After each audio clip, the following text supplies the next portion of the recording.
Hello there. No, none of that, thank you. Well, Happy New Year. Hope you had a great festive break. And just in case you missed the Leading with Integrity New Year's special last week, here's the links again, and also a trailer. It's a bit of a long one, but it's totally worth it, and hopefully help you kick off your new year in style.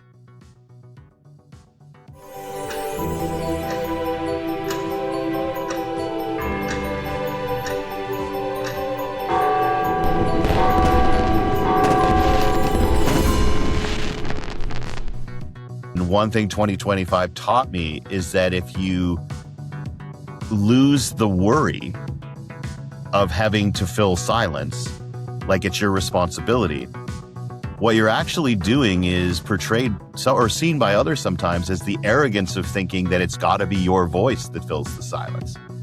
And when you always do it because you feel it's your responsibility, what happens is people don't offer genius because they just wait for you to slide in with your voice. And I learned in 2025 that I learn less from my voice than I do from other people's. I think people, especially in like workplace settings, are way more understanding about boundaries and where we each choose to set them than they might have been. Although having said that, like I only have my own experience to go on for that. Like if I was an employee working for a boss, I might have a different experience of that. But I do feel like certainly all the business owners that I speak to regularly, if something happens and you just can't make a meeting at like 5 minutes notice or whatever, it used to be that would get you a bit of stick afterwards. Whereas now people just, that's cool, you know, life happens, you do what you need to do and that's it. And it never has to be talked about again. And I think that's a really positive change actually. That gives me optimism. That does. Yeah, the recognition that your best work happens when you're in a particular mindset, physically, emotionally, intellectually, spiritually, and that isn't always going to happen on command. It's not always going to happen between 9 and 5. Do you know Nish Kumar? Yeah. Yeah, so his podcast, and they were talking about Mr. Farage, but they're also talking about the PM, who apparently has just started a TikTok account.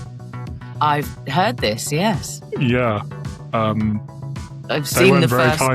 They weren't TikTok. very kind to him, but I'm now going to go and investigate that because I feel like that's something I need to watch. Yeah. I think perhaps he hasn't been given the expert advice on how to create the best TikTok. But hey, at least he started. And if he does want to try and communicate with another section of society, then why not? Let's see. I mean, as we were saying, I think anything where there's a bit more transparency and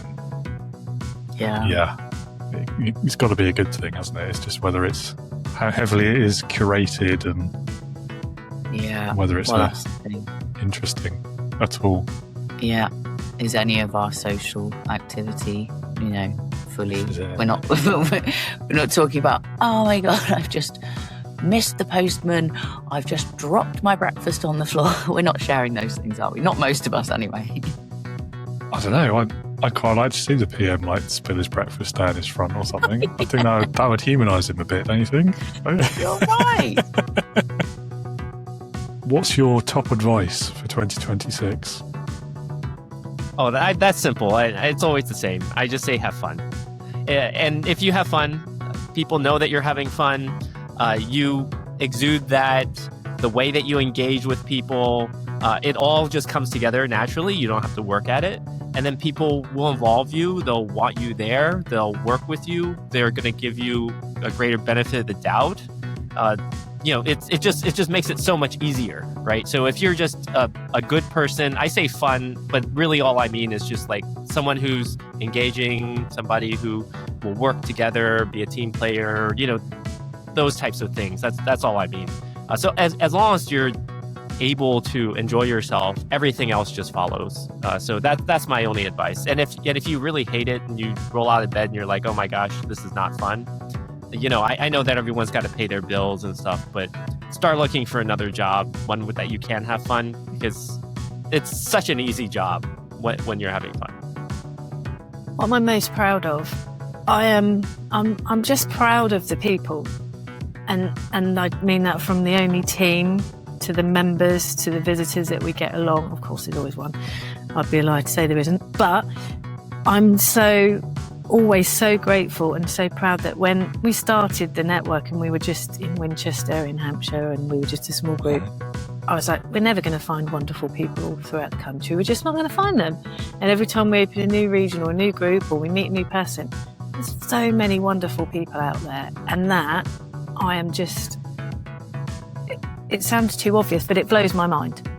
You know, because we get so bogged down in the negative sometimes. There's just all of these wonderful people out there who share our vision and our culture to want to make the workspace, being a solopreneur, being a small business owner, a lovely place to be. So I'm incredibly proud of that. And the fact that people just want to consistently give and help and support people, because that's the way I feel. But I always thought that maybe I was just a bit of an anomaly in that space, you know, or we were, but it's not. It's there through and through, and I'm so proud of that. Yeah, and rightfully so. I think, you know, Only is a lovely place to be. It's a great network to be a part of. And, Thank you. You know, I've been doing it I've lost track of how many years now. Long time. It's 2 or 3, isn't it? I think you're probably coming up to 3, I would say. Yeah, I'll have to go and check. Yeah. I don't know where to check, but I'll check. I can probably do that, Dale. I should be able to do that. It'd be nice to know, yeah, because time has flown because I've enjoyed it so much, I think. That's good. Being willing to say, things didn't go well and I don't see that they're on a path to going well, but I'm still here and I'm still able to try something new. I can try something new. I can find somebody who can help me think in a different way. There's still things that I can do. And if we choose to make that shift in our mindset, then I think that we have the ability to build more resilience, to build more positive outcomes. But it takes that intentional choice. And if we make it, we'll get something different. If we don't make it, we'll also get something different, but it might not be what we're hoping for. I really like that take on resilience, actually, because a lot of it feels like a word that's a little bit misunderstood, like so many of these concepts can be.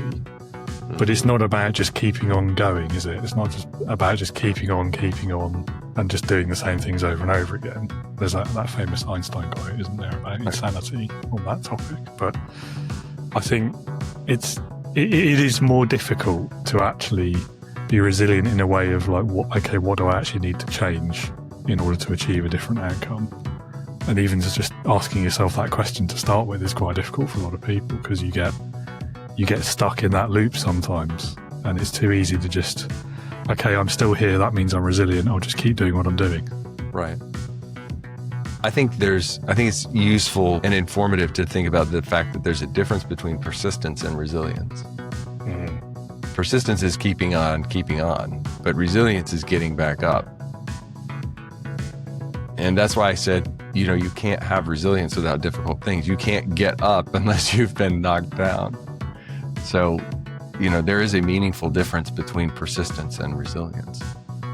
No, that's a much better way of explaining it than I did. And of course, logically, it's impossible to argue with that. Like, you can't get up if you're never knocked down, unless you sat down by yourself. But, let's not stretch the metaphor. But even then, I think that's a choice, right? You can choose to sit down, and sometimes it's okay. And part of resilience is being willing to take a beat and then, find your legs and stand back up, or get back up on your knees and crawl, whatever it is, however badly we want to stretch the metaphor. We can. But I think that that's sort of the essence, right? Is even if you choose to sit down, that's a choice. And sometimes that's the best. Resting is a legit thing to do. In 2020, a lot of bosses were told to get really personal with their direct reports. Like, get personal. Ask them about their personal life. See how they're doing. Form connection. And for some people, I think they're receptive to that. For others, it's like, you're crossing the line. This is a boundary. I don't want to tell you about how my weekend went or what's happening at home or my dog, even though my dog's right here. I don't want to talk about my dog with you. So I think it goes back to what we said, just like the reading the room, seeing if people want more of this, if this feels supportive to them, or if this feels like it helps you to connect, or if they're like, this is making me really uncomfortable and I prefer not to talk about this topic. Yeah, I mean, that's an interesting example, because I think it speaks to two things really. One is like, how good is the relationship to start with? Because you can't just go from 0 to tell me everything about your life. I've never asked you these questions before, but tell me, what's up with you? How was your weekend? Blah, blah, blah, blah. You can't, it's just not going to work. And I think that's the second thing, isn't it? Is the fact of overnight, suddenly somebody decided that was an important thing for managers to be doing. And so that's what they had to start doing. That would have hit wrong. 100%. I can totally see if I was an employee in a business like that, and suddenly my manager, who's never cared about anything I do outside of work before, wants to know everything about my life, that would have been greeted with suspicion, sarcasm, non-compliance, and all sorts. I have a post right now that I'm working on about that, and it's about a day with your AI manager. And I then said to ChatGPT, I copied and pasted it, put it into ChatGPT, and I said, how far off are we from this? And it was hilarious because it started giving me examples of where some of this technology is being used and utilized. So there was an article a few years ago, I haven't explored the validity of it, but apparently the algorithm fired some employees at Amazon. They weren't producing. And so the algorithm said, these are the low performers, these are the people that need to go.